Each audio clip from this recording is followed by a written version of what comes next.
Hey, everyone, Denise, and I am coming to bring you today the first Pennsylvania constitutional provision out of our Declaration of Rights that I would like to break down for you guys and just read it to you.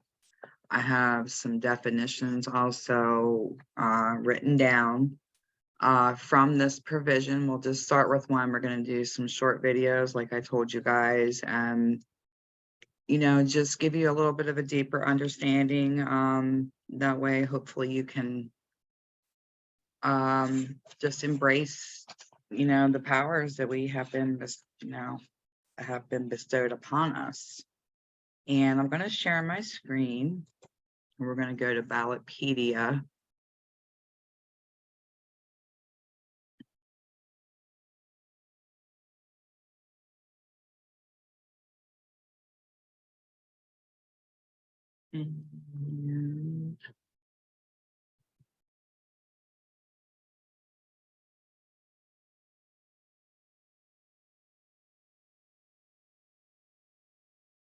And give me just a moment there. Here we go.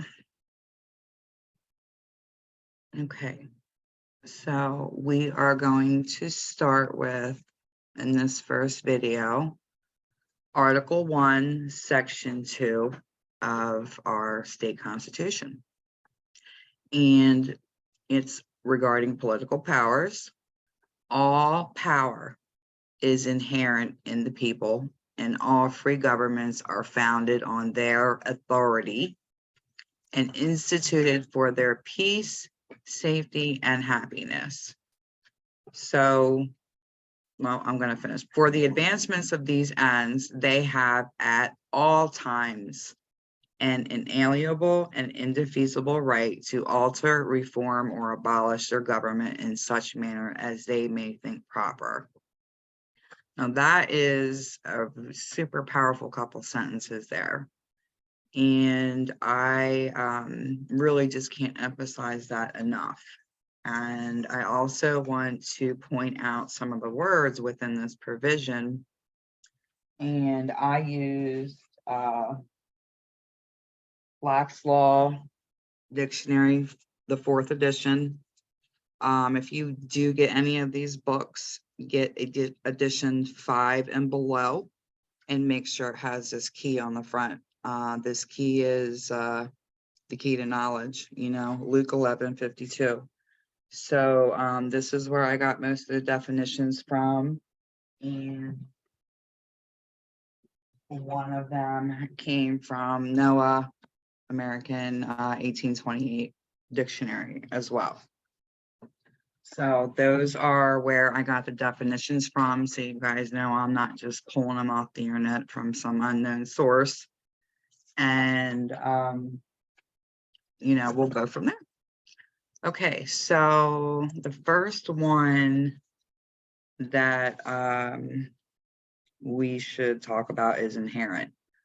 And the definition states that existing in something else, meaning, inherent from God, so as to not be separate from it. So inherent means that, our power is inherent, and we can never be separated from it. So that's powerful stuff, right? The next one would be inalienable. That means, and this came from Noah 1828 dictionary, that cannot be legally or justly alienated or transferred to another. It forbids us from being alienated from our inherent rights. So again, we cannot be separated from our inherent rights. So, and that's all, most of what we're seeing right now.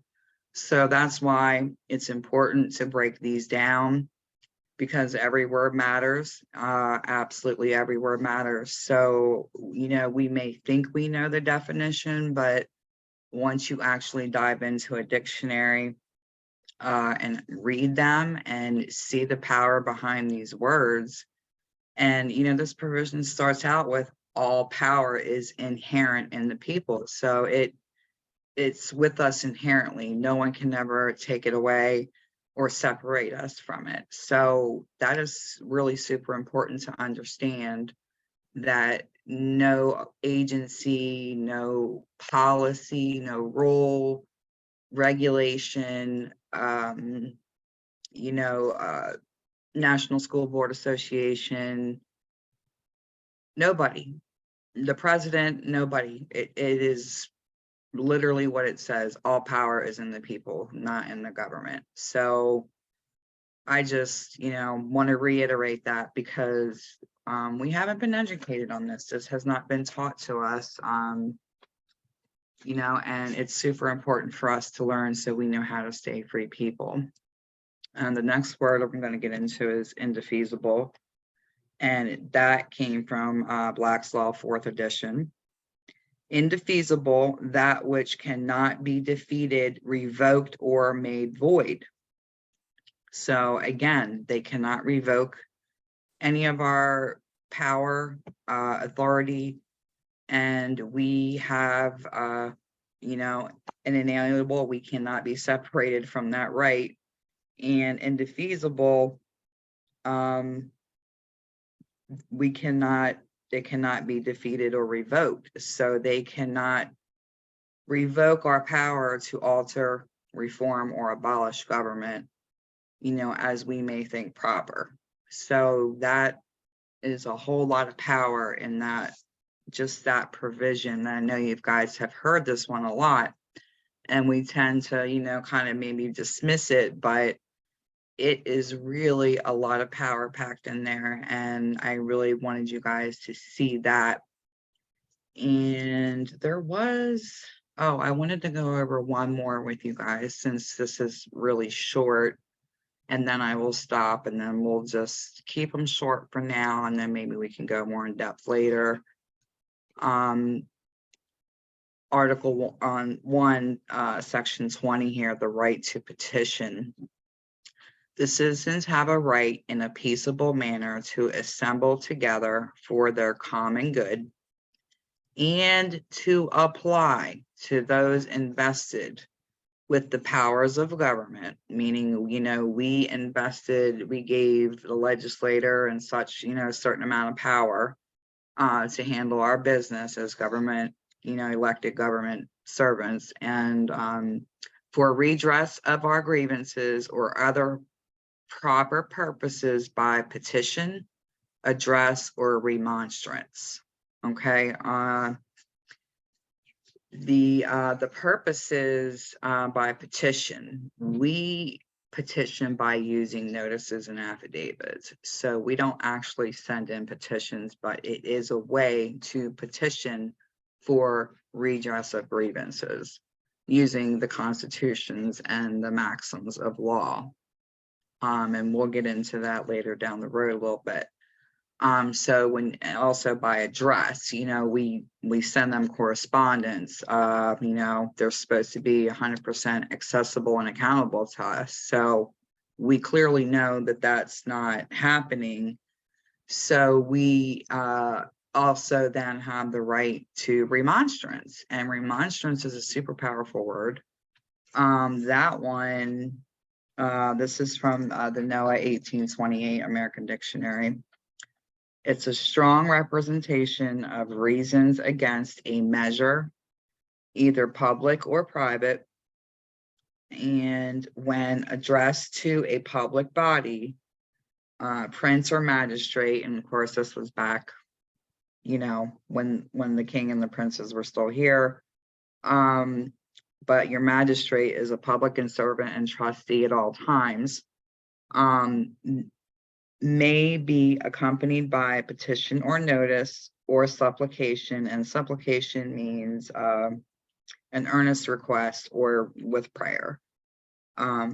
So when addressed to a public body, prince or magistrate, aka trustee, may be accompanied by petition or notice or supplication for removal or prevention of some evil or inconvenience.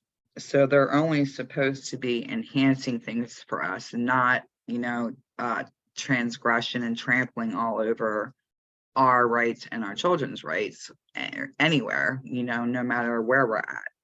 So I just wanted to bring this little short lesson to you guys, and that way you can share it around if anyone's interested in listening to it. I'm going to keep them short and sweet for now, and then we can go deeper later if there's an interest. But I wanted to do something for you guys for now, and I'm going to see if I can upload this to my YouTube channel because I want to build it up and keep the videos all in one place. All right. Thank you, everybody.